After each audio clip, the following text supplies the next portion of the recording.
Welcome, guys, to How the Frack We Got Here, a show that takes the news and events of the week and try to make sense out of it all. I'm your host, the most Will Buchanan, and on this show, we simply are all about the facts. There are plenty of news stations out there that simply want to do anything short but inform you. Here at How the Frack We Got Here, that's all we believe in. We go up to the left, we go up to the right, we go up to the middle of independence. We go after all sides because there's more than one side of a story to everything. And you need to know it all in order to actually formulate your own opinion. And that's what we try to do here at How the Frack We Got Here. Thanks for listening, and hold on. It's going to be fun. All right, guys. Today's date, October the 18th, 2023, and this is How the Frack We Got Here. I'm your host of the most, Will Buchanan, on How the Frack We Got Here. We do take the events of the week and try to make sense of it all. Before we get started, guys, let you know that we are a news podcast, which means we do try to get our sources from the most reputable places with award-winning journalism and research. We try to skip the sensationalism like Fox News or whatever is extreme left or extreme right. Just the facts is what we try to give you. At the same time, we do try to watch our language, but sometimes words do fly. And at the same time, guys, maybe things that might be shown that might be too intense for younger viewers. So viewer discretion is advised. Aside from that, welcome. So, how do we start off this wonderful midday? Well, not really a best way to start this, except let's start with the Republicans. You know, the ones that decided that Kevin McCarthy needed to go because he was put in a damned if you do, damned if you don't situation. With the fact of the spending bill and avoiding government shutdown, and you had the crazies of the Conservative Party that simply wanted him gone. Well, a little bit of a problem now since they could decide on getting rid of McCarthy. Well, the two top choices don't seem to be faring very well. Countless closed-door meetings and constant infighting, Republicans in Congress are now looking to the heavens for answers. We're a ship that doesn't have a rudder right now, and I'm thoroughly disappointed in the process. And I just pray to God that we find something. That something is one person who can marshal the support of 217 Republicans in Congress. A goal so elusive that Steve Scalise, the man who once had the most support, just gave up. Our conference still has to come together and is not there. There are still some people that have their own agendas. The Republican Civil War is so grave that it has hobbled the entire Congress. No legislation can emerge from the Capitol without a speaker in place. And that means the debate over funding to aid Israel, new policies to deal with the ongoing border crisis, and a looming government shutdown have not even started. We need to make sure that we are functional for this country, and we're going to do that. It's a numbers game for Republicans. There are currently 433 sitting members of Congress. 212 of those seats belong to Democrats. Republicans have a majority with 221 seats. But in order to be elected speaker, you need to reach a magic number of 217, meaning if all the Democrats and just 5 Republicans don't vote for the chosen candidate, a speaker can't be elected. It was enough to end Kevin McCarthy's speakership and prevent Scalise from getting there. And it remains a major barrier for other potential candidates like Jim Jordan as well. We're going to have the same problem with Jordan that we had with Scalise. So I think it's a math problem, frankly. And Jim Jordan is the likely frontrunner to be the next man up. He said last night that he would wait until today to announce his plans to seek the speakership out of respect for Scalise. Savannah? All right, Ryan Nobles on Capitol Hill. Quick. So what's crazy about this? Steve Scalise, a man who said he was basically David Duke without the baggage. Yes. A man who compared himself to the former head of the KKK and said he's without baggage. Yeah, I wonder why that didn't really radiate very well with the rest of the GOP. But Scalise's out. Why? Because he can't get the votes. It's amazing to be Speaker of the House. You have to get 217 votes with a 221 majority in the House. That would basically mean that all Republicans would have to agree with you. And yet we keep hearing Republicans sit there and say, well, Democrats are the problem. Democrats are this, Democrats are that. Democrats are the reason why babies can't be babies. And yet Republicans seem to have one little problem of electing one person to be Speaker of the House. Complete disarray. And I don't blame the Democrats, actually. Democrats have sat there and said, leave us out of it. That's your party, not ours. But at the same time, guys, this again, I said this, I did not have this on my bingo card. I sat there and said the Republicans taking back the House would lead to nowhere. It would lead to useless investigations. It would lead to laws being pushed. It would lead, I'm sorry, not laws, bills being pushed through that don't benefit the American public. They would try their best to reverse Roe versus Wade and other landmark Supreme Court cases. And lo and behold, 2 out of 6. And now, Scalise not being part of it, let's talk about Jim Jordan, a man who at this point is running into the same issue. Because again, it is amazing how they all said Kevin McCarthy was a problem, but it took Kevin McCarthy 15 times to be nominated Speaker of the House. Jim Jordan is now on attempt number 2. We're making progress. I feel good about it. We're going to keep going. I've had great conversations, great discussions with our colleagues, and frankly, no one in our conference wants to see any type of coalition government with Democrats. So we're going to keep working, and we're going to get to the votes. How many ballots are you willing to go through? Until we get a speaker, we got to have a speaker, and it can't be some deal with the Democrats. I mean, American people don't want that. They elect Republicans in a majority, small majority. I get it, but we got 200 votes on the first ballot. I think that maybe even is more than what Kevin got back in January. It's right about where Kevin was. Gus Billaracis is a vote for us. That's 201. We've had good conversations. We're going to keep working. But if it goes beyond 20, can you sustain it? You know, I just love the fact that Jim Jordan gets there and say, well, what's our other option? Do we make a deal with Democrats? You might have to. Because again, keep in mind what I just said. Jim Jordan has already tried twice to be nominated for Speaker of the House. Yes, he is exactly right. The first vote got him 200 votes. He was just 17 short. And now the last one, the second one, Hakeem Jeffries, the minority speaker, got actually 217 votes versus Jim Jordan's 200. So let me get this straight. So you're telling me a man who got elected, a man on the Democratic side was able to get 217 votes, while Jim Jordan, for which if his entire party had voted for him, he would easily win, would only get 200 votes. Here's the problem. That yes, I love the fact of, well, we don't want to make a deal with Democrats. We have to stand together. You might have to make a deal with Democrats. And I love how when the journalist asked him, he says, well, how long you keep this up? Well, we got to have a speaker in the House, whatever it takes. Oh, we're going the Kevin McCarthy plan. You know, if it doesn't exceed, try 14 more times. This is and I can't stress this enough. This, for a lot of people, you voted this in. You voted these people in. You brought these people up. Why are we surprised now that when you look at the disarray of everything, they can't even vote on a speaker? Do you even want to imagine what they'll do voting on a bill? Voting on nominating key military personnel? Nominating people for certain offices? All I can sit there and say is, wow. Wow, wow, wow. Because if you don't think Jim Jordan, because at this point, Scalise and Jordan were the only two. I don't expect Marjorie Taylor Greene or Matt Gaetz or Lorraine Bobbitt to really poke their heads out and say, oh, I'll be speaker, because it's amazing. We're also, well, I'm just going to pray to God that we're going to get an answer. You know, sometimes the answer is very simple. You might have to reach across the aisle. Jim Jordan may have to make a deal with the devil that he believes is Democrats. He may have to make a deal with them in order to be elected House Speaker. And I think for the longest time, that's going to eat them up. But hey, they got to do something. That government that little measure they put in to avoid the government shutdown, it does have an expiration date. But again, Republicans cannot say they're better than Democrats if they're too busy trying to pick over a speaker. And hopefully it doesn't take them 15 times to figure that out. It might take them 22.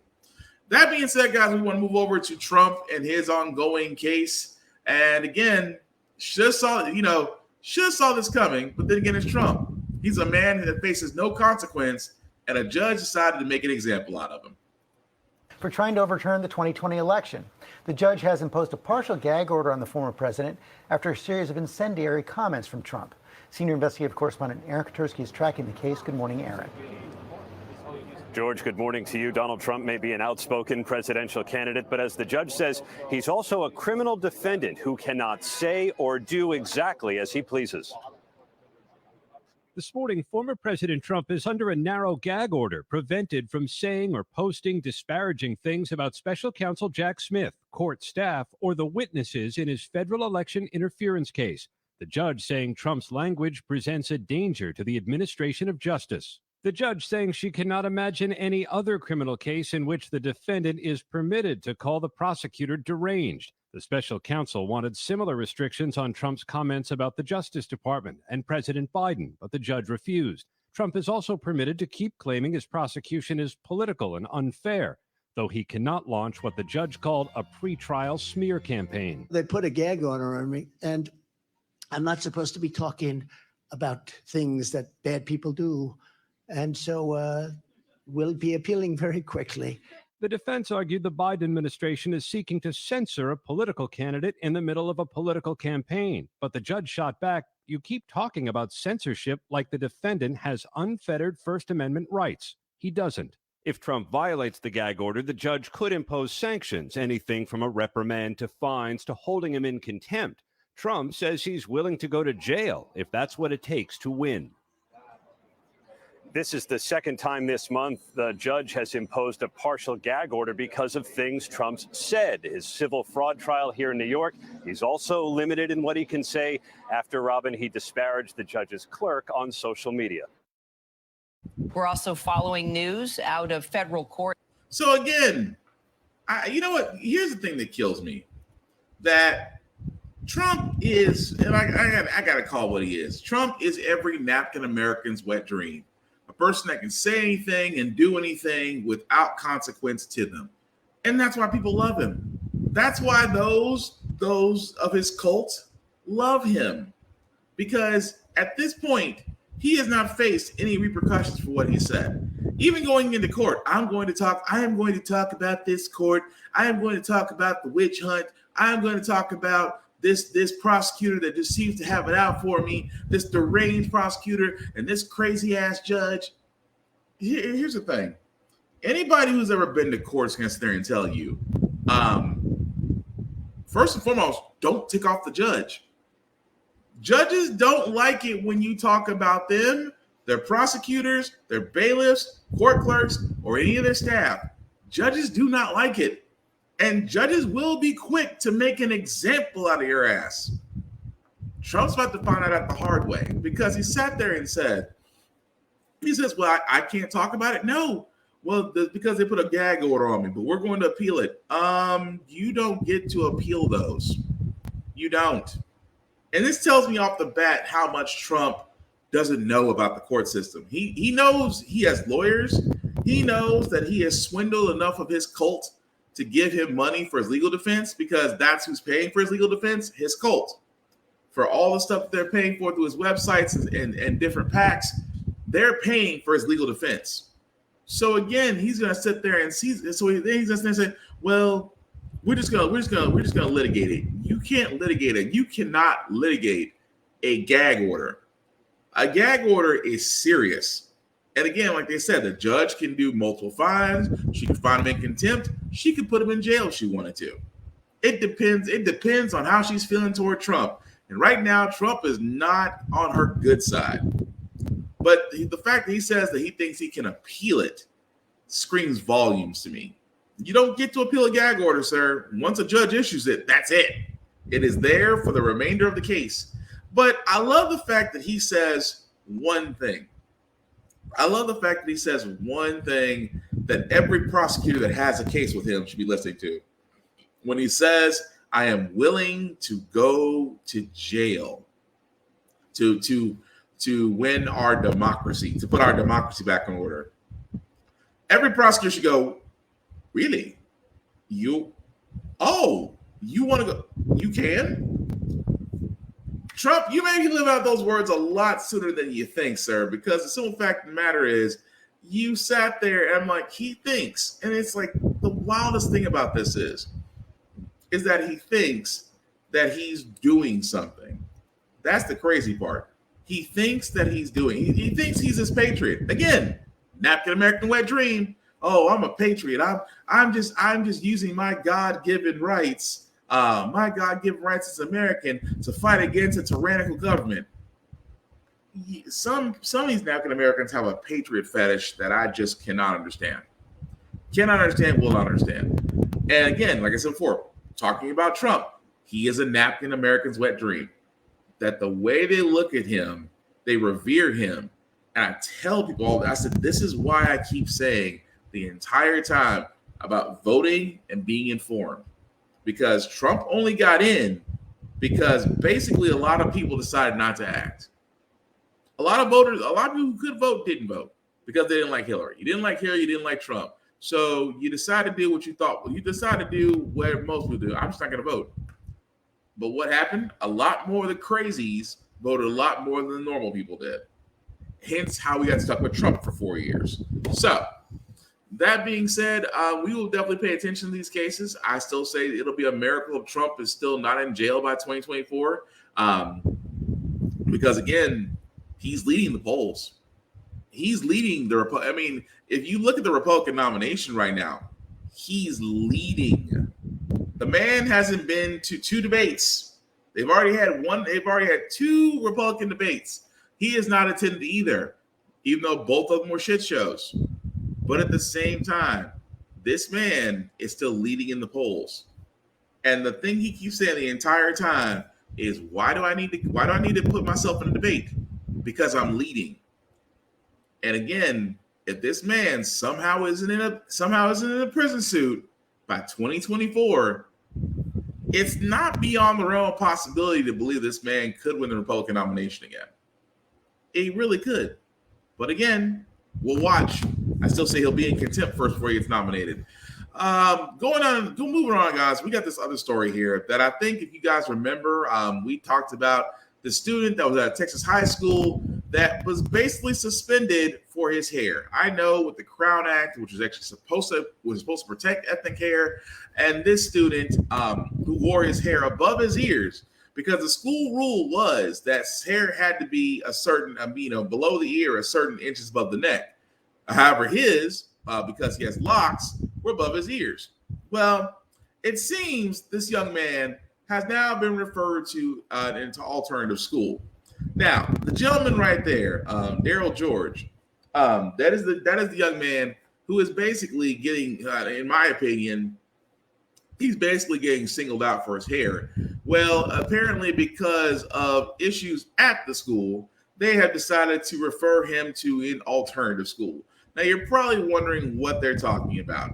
Well, again, this is the crazy part about this school, Barber Hills High School, if you want to know. Barbers Hill High School in Texas, right? Sat there, and this came from the principal. She said, quote unquote, multiple infractions of campus and classroom rules, disruption of the ISS classroom, failure to comply with directives from staff administration, violation of tardy policy, and violation of the dress and grooming policy. As the school principal, I've determined that your child has engaged in chronic or repeated disciplinary infractions that violate the district's previously communicated standards of student conduct. I'm sorry, but that's kind of bullshit. Reason being because they had to, for anybody that's ever been around certain cases, been around certain people, or even been around certain jobs, they have to build up something against you to make you look like they're justified. Because, again, this guy, a junior, right? A junior in high school, you're going to sit there and tell me that aside from his hair, that he's had disruptions in the ISS classroom, in-school suspension for all those that don't know, failure to comply with directives from staff administration, not listening to teachers, violation of tardy policy, I guess being late multiple times, and violation of the dress and grooming policy. That's it. Because he refused to take down his hair, and I don't blame him. Like I said, I'm part of the lock generation. I love my locks. I, hope one day my children will decide to wear locks. That's up to them. But it is amazing to me that the school has to build it up this much, because they refuse to acknowledge that, hey, you're wrong. Not only that you're wrong, but you want to stick by your standards, because What the school principal did, I guarantee that was looked over by a lawyer. It was looked over by a lawyer by the school. It was looked over by the superintendent. They wanted to make sure they dotted every I and crossed every T. Why? Because if it comes back and they start to sit there and say, you're still coming after us, we'll say, oh no, because we have this, this, and this. We're showing that he's a problem student. A problem student that wasn't a problem until you looked at his hair. And then you realize, oh, we can't keep him out of his hair because we'll look racist. Yes, in the South, a school that picks on a black kid is trying not to look racist. Tell me if you heard that one before. But again, been serving an in-school suspension, but apparently in ISS, he became such an issue that now he has to go to an alternative school. That alone is crazy, which again, I'm thankful that his parents did file a federal civil rights lawsuit against the school, against Governor Greg Abbott, and against the Texas Attorney General. So again, we will see what's going on because the Crown Act is enforced across all 50 states. So we're going to see what happens from there. But I just thought that was crazy that he literally went from just a kid who just wants to wear his hair, but wears it neatly and cleanly, because I've seen some kids out there, the napkin variety, that have gotten hair that hair hasn't seen a soap or a brush or conditioner or shampoo or soap in a while. And they're allowed to walk around just fine. You're telling me a kid with hair like mine that, hey, you can't have that. Well, you can't tolerate federal law with the Crown Act. But we'll follow that story as it comes along. Well, I guess I shouldn't be surprised about the next story, guys, as we talk about what's going on the other side of the world, because, well, we would be remiss if we wouldn't talk about what's going on between Israel and Palestinians and Hamas. And I will say it like this, guys. For most Black people, we really drink our water and mind our business. We really do.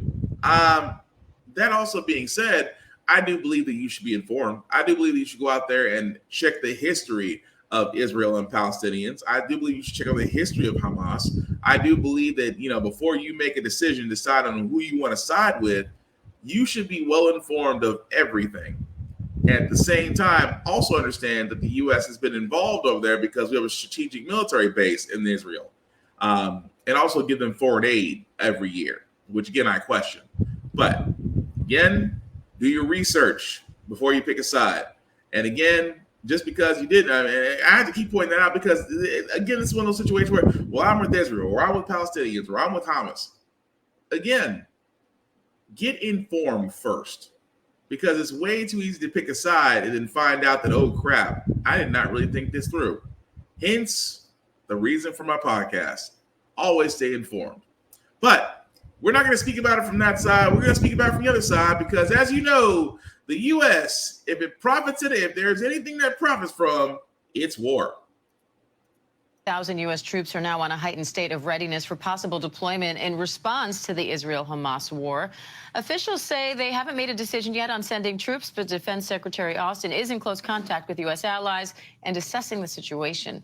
ABC News national security and defense analyst and former Deputy Assistant Secretary of Defense for the Middle East, Mick Mulroy, joins me now for more on this. Mick, the Pentagon statements about these troops being ready, it's the same language they used right after Russia invaded Ukraine. So what do you make of it? What does that tell you?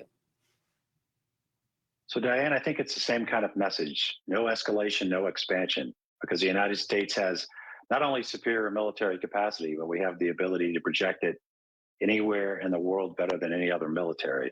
And I think that they're trying to send a message now to Iran when it comes to their capacity to control other proxies that they have, such as Hezbollah, and of course, their direct involvement in this conflict in Israel. Mick, as Martha mentioned, these aren't combat troops. They're military personnel with capabilities like advising, support, medical support. So what would these units do if they were deployed? And how does that constitute a show of force if these aren't the troops that would go in for combat? So, of course, we also have two carrier strike groups, one that's there and one that's en route. That is unprecedented in size and scope for having that level of capacity in the Eastern Mediterranean. I mean, combined, that's 16 squadrons of fighter and support aircraft, for example. And we have a Marine Expeditionary Unit that's going in that direction. So there is combat power there. The 2,000, I think, are probably more likely to be actually utilized by the IDF, both for intelligence support, which they need, very much so in the potential assault on Gaza, and of course medical personnel should there start being a lot of casualties, which we all expect. Mick, with Russia and Ukraine, there was this clear line, right? We heard the president say over and over again, we will defend every inch of NATO territory. So there seemed to be this clear line that if you go into NATO territory, you are now involving NATO countries in this war, including the U.S. Is there kind of a clear line in this conflict of what would bring U.S. involvement? So I do think that's something that's being worked out between the White House and the Pentagon right now, so they at least internally know the triggers that General Kurilla at CENTCOM would need to have before direct engagement. I don't know if that's going to be public. It might be kept for some kind of strategic ambiguity purposes, but there certainly is a lot of discussion on that right now. And that is also a discussion that I believe President Biden will have with Prime Minister Netanyahu, just so both sides know what to expect if this escalates and expands. And Mick, the Pentagon says even if these support troops are deployed, they won't be going to Israel. Why not? So it might be that they can support outside of Israel. Perhaps it might be a space issue. Perhaps they don't want to put U.S. troops directly in a situation where they might be engaged, drawing the United States directly into the conflict. It could be either one of those, but I do believe that they're going to both provide support to the IDF and potentially, in the event that the United States does become involved, these support personnel are really important to start pre-staging in the region. All right, ABC News National. And again, we shouldn't be surprised. It's America. Look, guys, America we are a war country. And I talk about this all the time. And for all those that don't know, it's only been for the existence of this nation, there's only been 15 years where the United States was not in a theater of war. 15 years. We've been in a theater of war outside of those 15 years ever since. And now we're about to be pulled into another one. Keep in mind, we're still in Afghanistan. We're still in the Ukraine, helping them fight Russia. And it looks like we're about to join Israel over there, even though they said, well, we're not going directly to Israel. Yes, we are. We have a strategic base over there. We give Israel foreign aid every year. So why do you not think we wouldn't be over there for? Netanyahu is just waiting. Netanyahu is about to make a phone call, and there goes U.S. troops. And I just never understood that. Like, for me personally, the only way I truly believe that the Middle East conflict will be settled is that we have to do to Israel what we did to Afghanistan and Iraq. We got to pull out. We have to pull out our troops. We have to pull out our resources. We have to pull out those things and let the two countries figure it out and let the two entities figure it out themselves.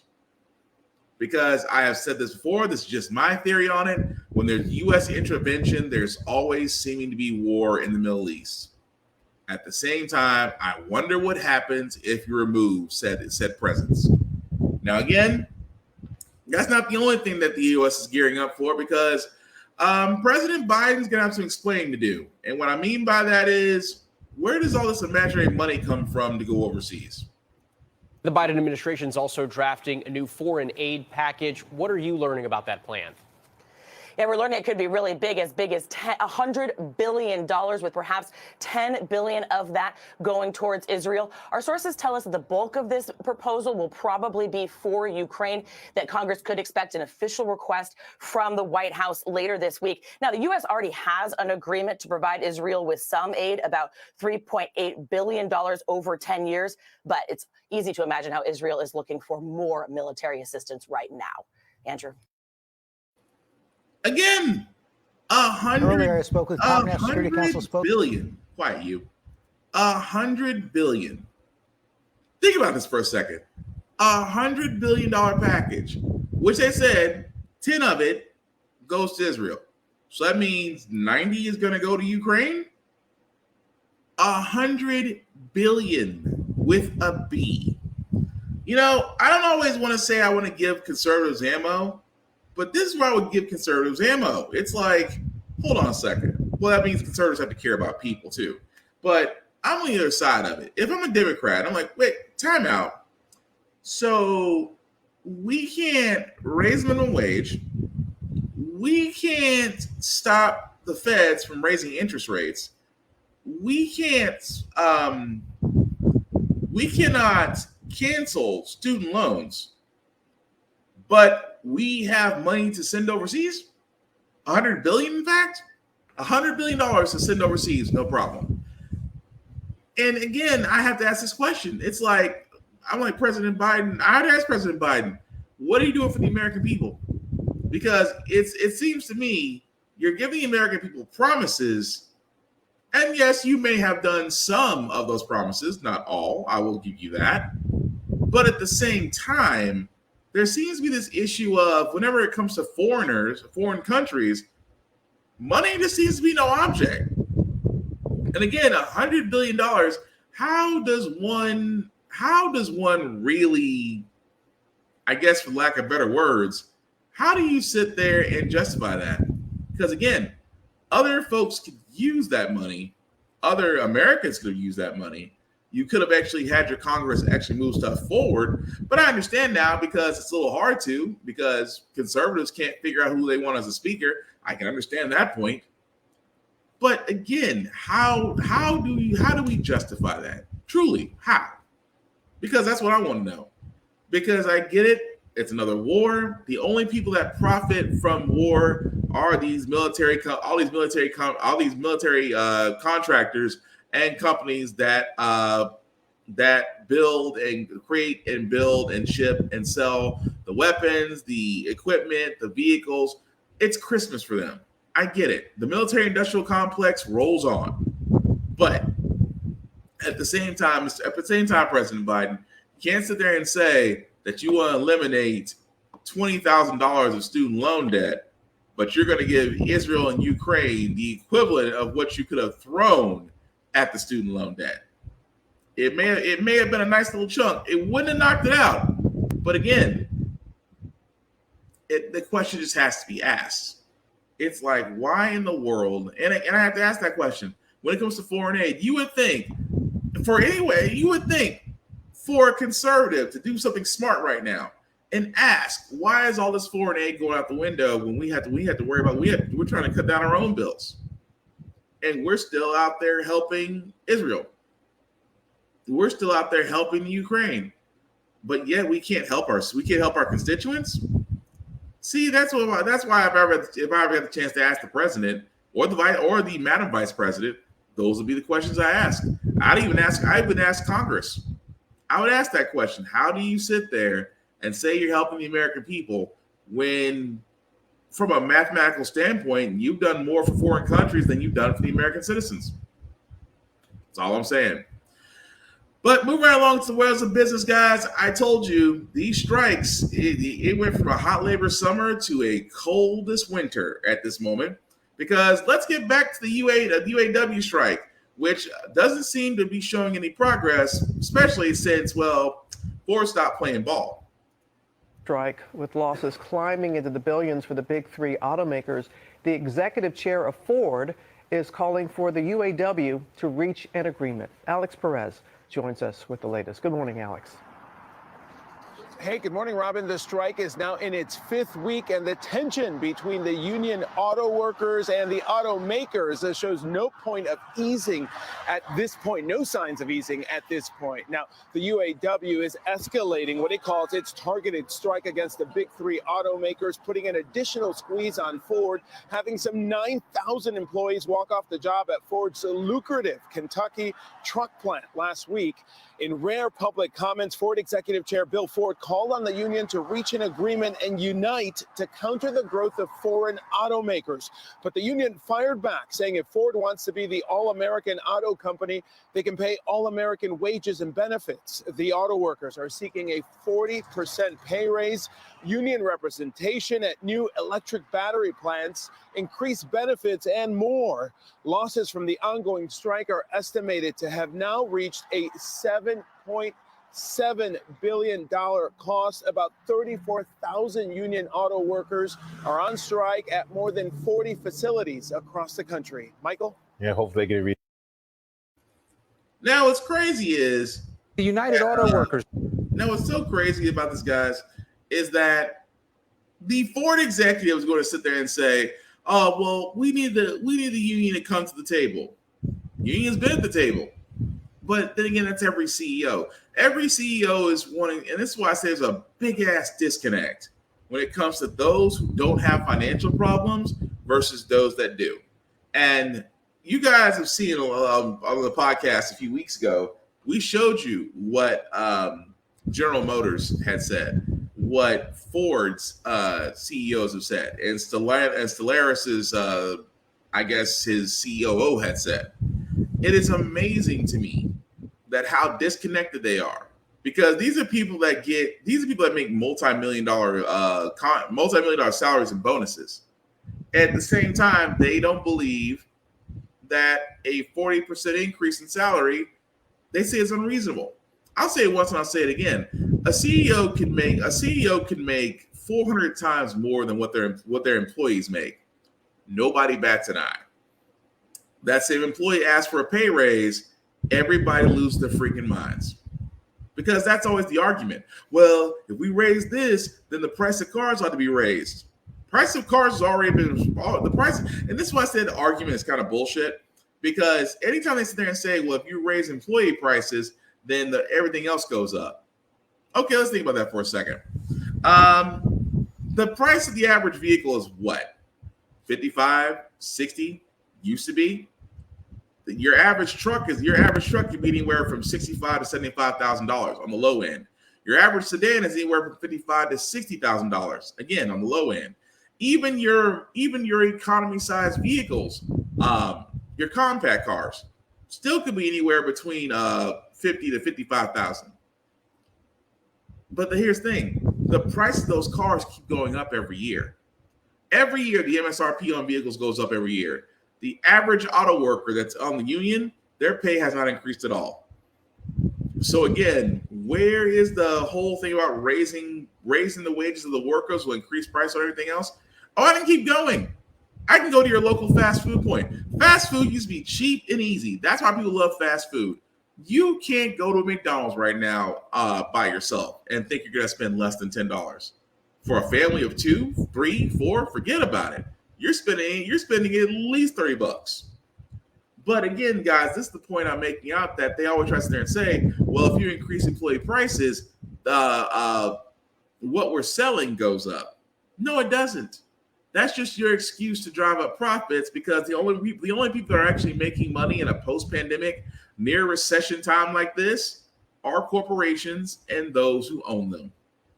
So again, I'm not feeling bad for the Ford CEO, except he has the ability right now. Here's the thing about those CEOs.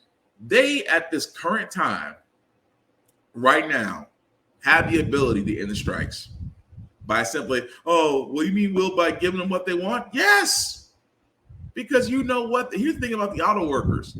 You need them. There's just one industry outside. There's 3 industries in the U.S. that workers, if they all unite and decide to walk off the job, can cripple those industries. The automotive workers, the automotive industry is one of them. If all workers decide to walk off site right now, those big 3 would be hurting beyond what they have right now. Oh, but Will, they could send all their jobs overseas. Who's going to buy the cars? See, here's the thing. You can sit there and send the worker. You can send the work overseas. You can get foreign labor, even though it would go against everything Ford stands for. It'll go against everything GM Motors stands for. The thing I'm pointing out here is that if you send those jobs overseas, somebody has to buy those cars. And do you think that the China market, Japan, the European markets are going to be able to offset the losses that you would get from the United States not buying your product? Highly unlikely. The CEOs know it, but they believe that if they starve out their workers, the workers will come back to the table. The workers are dug in. Because I keep telling you guys, this is why you should always join a union or form a union at your job. It is a lot easier to get their attention when you're in numbers versus by yourself. And trust me, you don't want to be by yourself against a corporation because they will not treat you like a human being. You will be treated like a statistic. So again, Mr. Ford CEO, it is up to you to make things right. Same with the General Motors CEO, and so is Stellantis CEO. They have the ability to go ahead and give these people what they want, because you know what happens at the end of these strikes? The workers usually get pay increases. Just saying. But again, guys, also one thing we got to point out, because if you go to a pharmacy for your meds on a monthly or weekly basis, you might want to start making sure your 90-day prescriptions are filled out for a while. Rite Aid, one of the nation's largest pharmacy retailers, announced on Sunday that it's filed for bankruptcy. So what does it mean for the future of the business and its customers?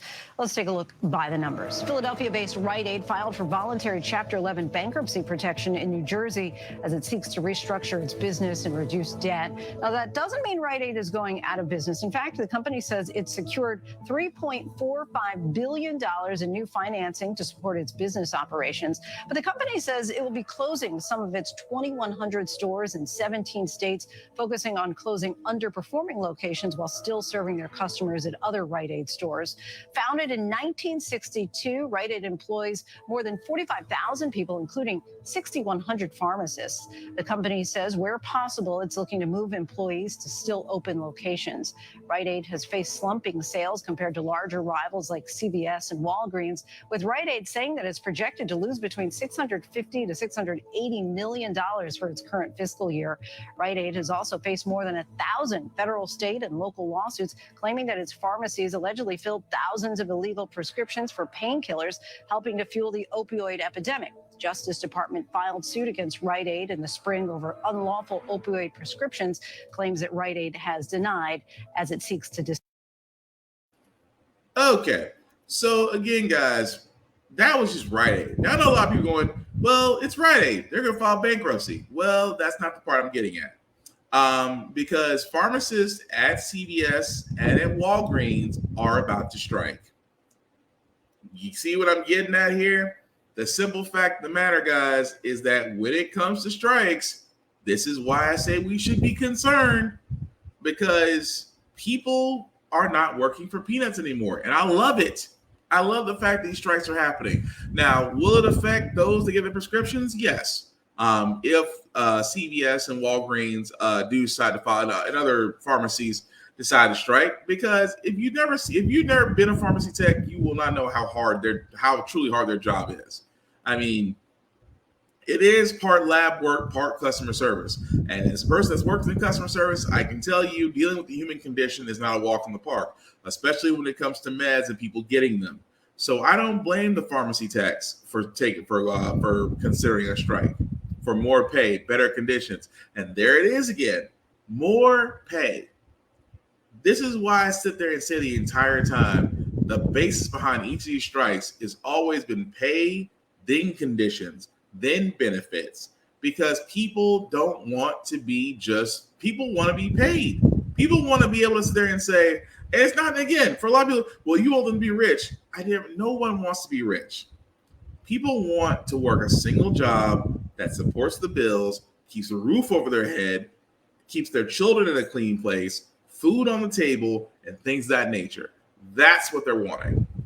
They want a sustainable, livable wage, not poverty wages. It's that freaking simple.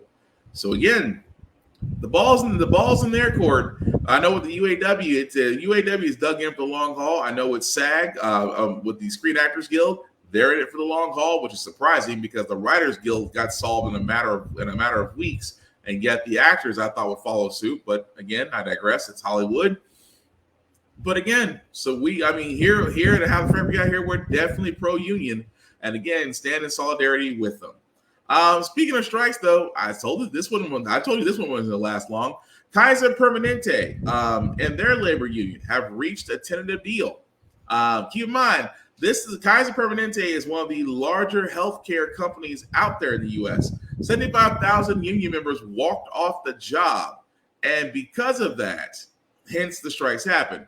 Now, it is a tentative. Don't get me wrong. It is a tentative deal, which means that they have to go back to their union and basically vote on it to ratify it. But from what they're getting, they are getting an increased amount of what they asked for.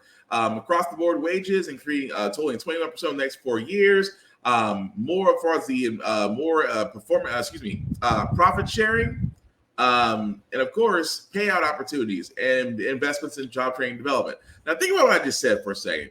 Pay increases, getting a cut of profit sharing, and more. And again, minimum payout opportunities, substantial payout opportunities. So, in other words, they're going to pay the people what they asked for. Now, again, this is tentative. They just need to go back to their union and see if it's going to be all agreed upon. If it is, the strike is over. But like I just said, literally 30 seconds ago, how most strikes end are pretty much at the level of either you're going to give us what we want or your company's going to go under. Because most of these companies have realized you cannot send your stuff overseas and still hope to make a profit here in the U.S. I mean, the only people that can really do that is electronics, and that's a small market for electronics. But everything else, you do require American hands, so pay them appropriately. That's all I ask. But again, you guys heard me talk about earlier about the Federal Reserve still raising their hikes. Now, again, the Federal Reserve, I think they're at count number 7 this year. Count number 7 this year that they've raised interest rates to battle inflation, which again have basically tightened up the markets, which means that credit card rates have flew up. Banks are more hesitant to let people lend out money. At the same time, mortgages are just simply harder to get.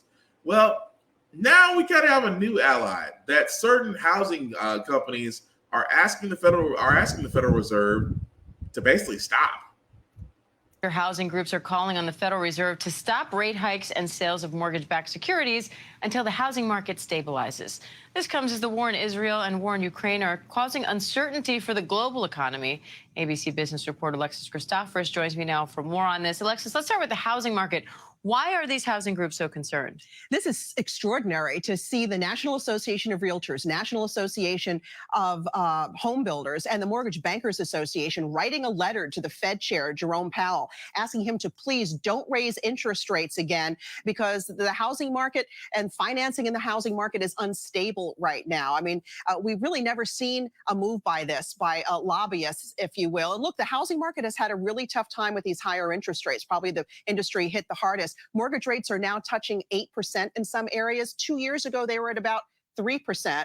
You take that together with low inventory and higher prices, and it's out of reach for so many people.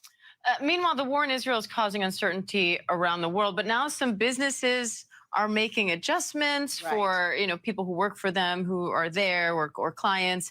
How's that working? So global firms are starting to now adjust if they have a presence in Israel. And we just wanted to highlight some of the banks for you. So Bank of America just shutting down operations altogether in Tel Aviv. JP Morgan Chase, Morgan Stanley, Goldman Sachs telling employees there that they can work remotely. A number of airlines are suspending some of their flights to Tel Aviv, and also NVIDIA's. And I apologize for that because that's going into what companies are doing regarding the Israel-Hamas war. But anyway, they did talk about, again, you have housing groups calling upon the Federal Reserve to stop rate hikes. They really should have stopped because, again, raising the interest rate was only built to stop inflation. However, inflation will not stop until, well, people get paid. Because again, I keep on saying this all the time, America is basically a capitalist consumer machine. If your consumers are not paying money into the system does not work.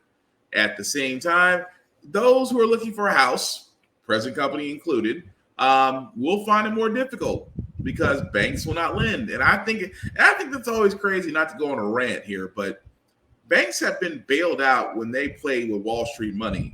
And those very same banks will turn around and tell a guy like me, nope, we can't give you a mortgage. Nope, we can't give you a loan. Nope, we can't give you this. Wait, you got bailed out by the government, so technically I paid for that. How is it that I don't get an automatic pass? That's all I'm saying. But again, this is the problem, that we don't want to become a nation of renters.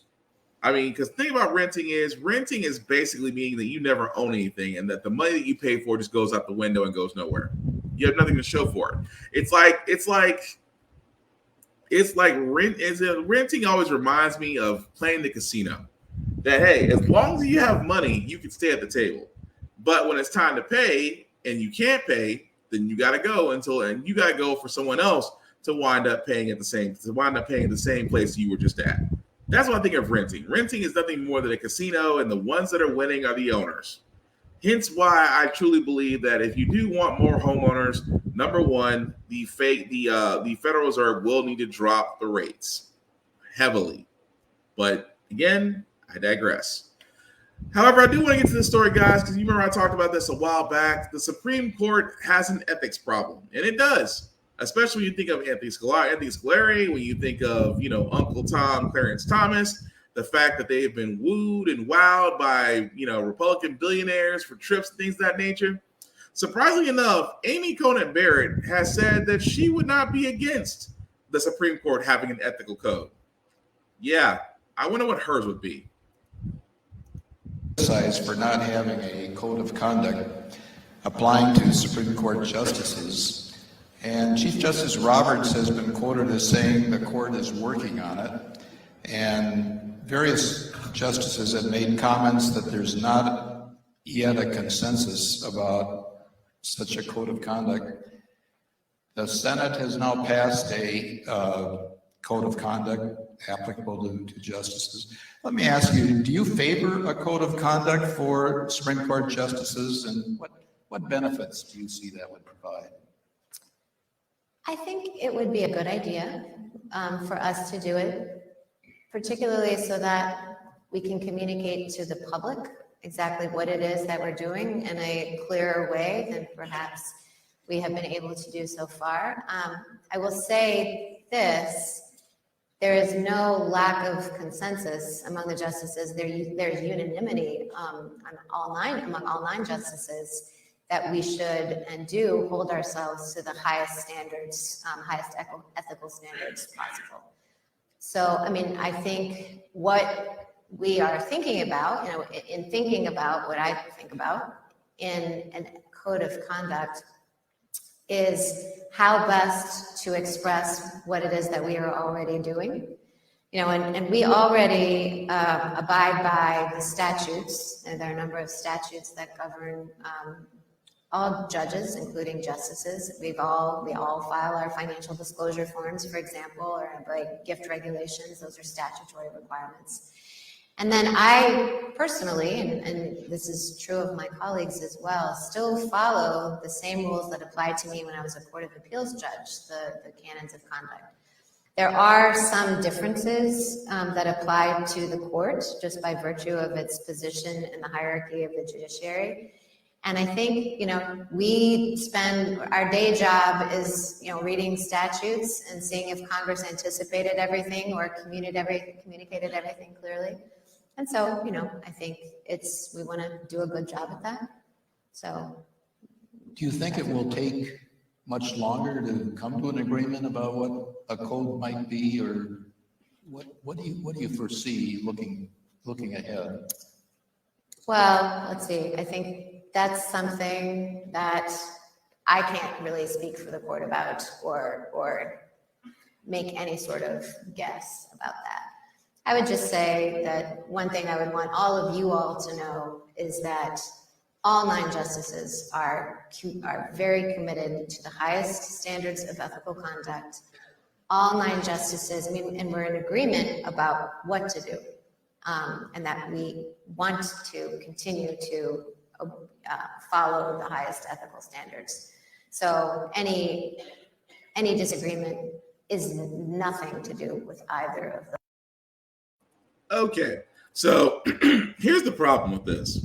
That yes, she does believe that there needs to be a rule of ethics set for the Supreme Court. But she backs away when she's like, well, what do you think it should be? Well, I can't really speak for no, don't do that. Don't do that. See, you had me until you sat there and backed out. But had it been me, the Supreme Court does need ethical rule. Why? They're human.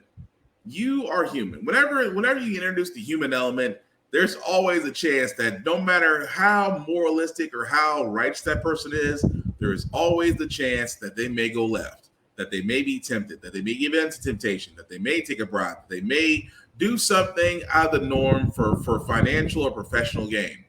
Hence why there needs to be an ethical code. Lawyers have it. That the bars, whenever you decide to go for the bar and get your license to actually be a lawyer, there's a code of ethics you need to follow. When you're in political office, there's a code of ethics you need to follow, albeit it's very loosely. When you're the president, same way. The thing about it is, when you hold any type of office or position, there is a line of ethics that you must follow, and violation has zero tolerance. Except for the Supreme Court, because they don't answer to anyone. And I always thought that was a problem, because Clarence Thomas, when that was brought up, and Anthony Scalia was like, "Well, we don't need this."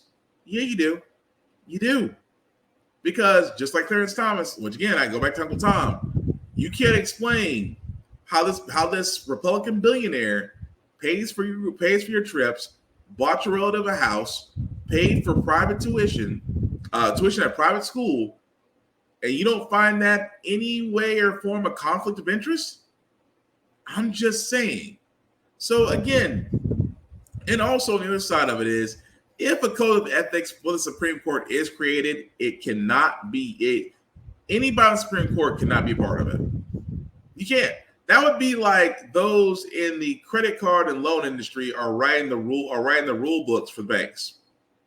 That's like saying those that work at Goldman Sachs, those that work at Wells Fargo, former executives and lobbyists are writing the very same laws that Congress put in against themselves, which to a certain extent they probably are. The thing about the Supreme Court is, for the highest court in the land, its rules and ethics must be written by somebody outside the court. Why? Because that right there guarantees integrity. You can guarantee that the Supreme Court justices had no basis, had no impact on it, but have all agreed to follow it. That's what should happen. But again, I just found it funny that Amy Coney Barrett turned around and said that and then immediately backed out. Shouldn't be surprised by that. Last story I got, guys, well, it's funny to me anyway. Current Republican nominee hopeful, Tim Scott, his super PAC has canceled its planned fall ad buy. They said, quote unquote, right now would be a waste of money because the electorate isn't focused or ready for a Trump alternative. I'm not saying it's the white flag, but it's close. I mean, considering the fact, guys, that now we are beyond 2 presidential debates in, and that Tim Scott isn't really moving forward. I wonder why. A black man trying to be the Republican nominee at a nearly all-white party that does not support minorities or women or people of the LGBTQ plus community. I wonder why he would have that issue. And the thing about it is, I said earlier, Trump unfortunately has the Republican Party on lock. The man hasn't stepped foot in one freaking debate. He hasn't set foot in one debate. He spent more time in court than he has done in front of a podium, and yet he's still leading. And Tim Scott, the man who thought that, oh, I could be the alternative, I thought I could do this, and I'm just saying, no, dude. I said this before, and I'll say it again. We should not be surprised about this, because we can go down the line. We can literally talk about Tim Scott and his failures. We can talk about Nikki Haley, that's not her real name, and that she's going to have the same problems. We could talk about America's scariest Christian, Mike Pence, and the fact that, again, he'll be seen as a traitor. We could sit there and talk about Vivek Ramaswamy, who, if you haven't seen the latest video, got completely destroyed by a person asking him a question. So what have we just said? Vivek, Tim Scott, Nikki Haley, Mike Pence. That's just 4 4 people, and there's still, last time I checked, 8 candidates. I mean, I didn't even bring up Governor Chris Christie. That's how much of an afterthought he is right now. I didn't even bring him up. But this is the thing I'm getting at, guys. For Tim Scott's case, Tim Scott is slowly learning reality, and that reality is that nobody in the GOP wants a black man nobody wants a black man. Nonetheless, a woman to represent their party. Tim Scott knew it because he was basically following Trump. He kissed Trump's ass. His policies were shit. This man was the sole reason why the George Floyd Police Reform Act was killed. I can also say he probably also did have a hand in killing the Voting Rights Act, but that's not just him, it's other people as well. I don't feel bad for Tim Scott because he's slowly realizing that, yes, when it comes to let's stand on, sir, you're repeating Tea Party politics. And yes, the Tea Party is what got you elected, but that party is all but hanging by a string now on life support. And if I was Tim Scott, it might be time to bow gracefully, sir. But don't worry, you won't be the only one. Well, that's going to do it, guys. We're going to move on to our Feel Good segment because usually how the Frack we got here, we usually cover a lot of things that are doom and gloom. Sometimes they use faith and humanity. But hey, it is Wednesday, hump day. Tomorrow is Friday Eve, which is Thursday. We will leave you guys out with some good vibrations.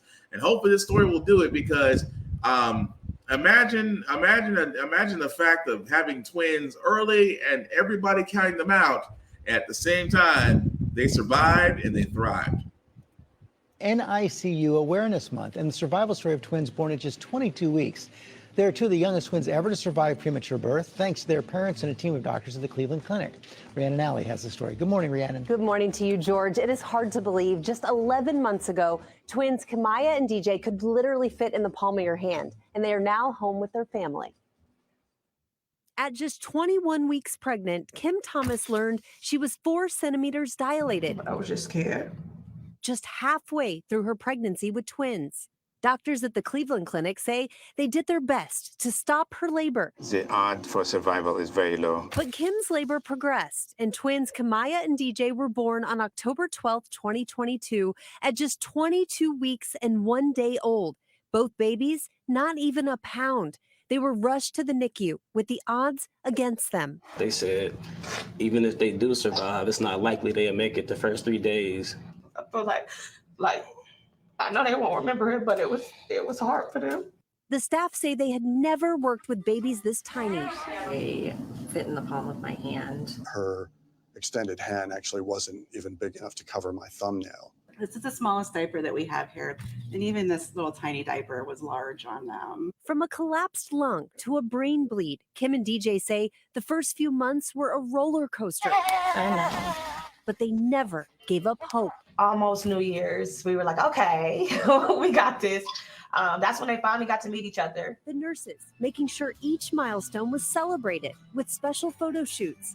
After 138 days in the NICU, the twins, still needing some supplemental oxygen, were ready to go home, complete with a celebration, officially the youngest surviving premature twins born at the Cleveland Clinic. Everyone showed up. I mean, when I say every doctor that worked on them, pretty much all the nurses that were there. This is quite an emotional moment for us. I did have my doubts on day one that we would see that day, so that made it that much more incredible when it came.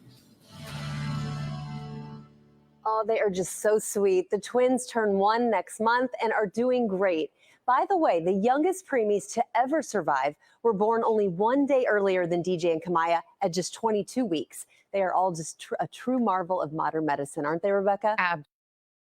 I think that's awesome because, again, take it from me, guys, because I know I had a son that was preemie, and I knew exactly what those parents were going what those parents were going through. But glad that it all worked out and that those twins are thriving. And again, have to leave you out on a good note. But that's going to do it for this podcast, guys. I do thank you all for liking, for watching, for letting people know this is live. I certainly appreciate it. Some shameless plugging before we do get out of here, guys. For all those that may know or not know, I am actually helping a part of a coalition that's pushing Blurred Station. What is Blurred Station? I am glad you asked. Blurred Station is basically like Netflix, except you don't have to worry about your stuff disappearing. We are pushing We are definitely moving forward as far as new content or shows, animation, music, things of that nature. It is your one-stop shop to basically find us there. And again, at $10 a month, trust me, that price is sticky for right now. And for a limited time only, you do have affinity memberships. What that basically is, guys, is that you can join Blur Station, and after 36 months, you can opt in to own a piece of Blur Station. Yes, I said own, because again, how many of us have always decided how many have always wanted to either own a part of Netflix or Hulu or things of that nature? You'll be able to do so there. So again, definitely check out Blur Station, sign up for it. Let them know I sent you. I certainly appreciate it. Also, shout out to my boy Bond at BigBZA.net on social media. You can definitely check him out on his Beats page. If you are interested in beats, or if you're looking for something new or different, let him know. Definitely check him out, BigBZA. Everywhere you can find it.